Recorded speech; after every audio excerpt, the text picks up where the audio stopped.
മനുഷ്യന്റെ മനസ്സ് വായിക്കുക എന്നുള്ളത് വലിയ സംഭവമാണ്. ഒരു ഗർഭിണിയായ സ്ത്രീ വെള്ളമെടുക്കാൻ വേണ്ടിയിട്ട് കിണറിന്റെ അരികിലേക്ക് പോകുന്നുണ്ട്. വളരെ പ്രയാസപ്പെട്ടു പോകുന്ന ആ സ്ത്രീയെ ദൂരെ നിന്ന് മഹാനായ ഉമർ റളിയല്ലാഹു അൻഹു വീക്ഷിക്കുന്നുണ്ടായിരുന്നു. സഹായം മനസ്സിലാക്കി ഉമർ റളിയല്ലാഹു അൻഹു അടുത്തേക്ക് പോകുന്നുണ്ട്. സഹായം വേണമെന്ന് ചോദിക്കുകയും ആ സ്ത്രീ മടിക്കാതെ വേണമെന്ന് പറയുകയാണ്. ഇത് ചോദിക്കുന്നത് ഇസ്ലാമിന്റെ വലിയ ഭരണാധികാരിയാണെന്ന് ആ സ്ത്രീക്ക് അറിയില്ലായിരുന്നു. അങ്ങനെ വിനയത്തോടു കൂടി അത് ഏറ്റെടുക്കുകയും വീട് വരെ വെള്ളം എത്തിച്ചു കൊടുക്കുകയും മഹാനായ ഉമർ റളിയല്ലാഹു അൻഹു ചെയ്യുന്നുണ്ട്. ഇത് ഉമർ റളിയല്ലാഹു അൻഹുവിന്റെ മകൻ വീക്ഷിക്കുന്നുണ്ടായിരുന്നു.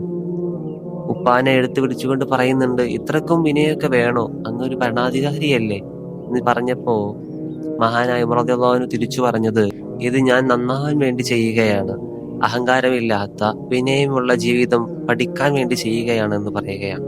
ആർക്കും ഗുണപാഠമാകുന്ന ഏതൊരുത്തനും അത് പിൻപറ്റാൻ പറ്റുന്ന ജീവിതമായിരുന്നു മഹാനായ ഉമർ റളിയല്ലാഹു അൻഹുവിന്റെ ജീവിതം.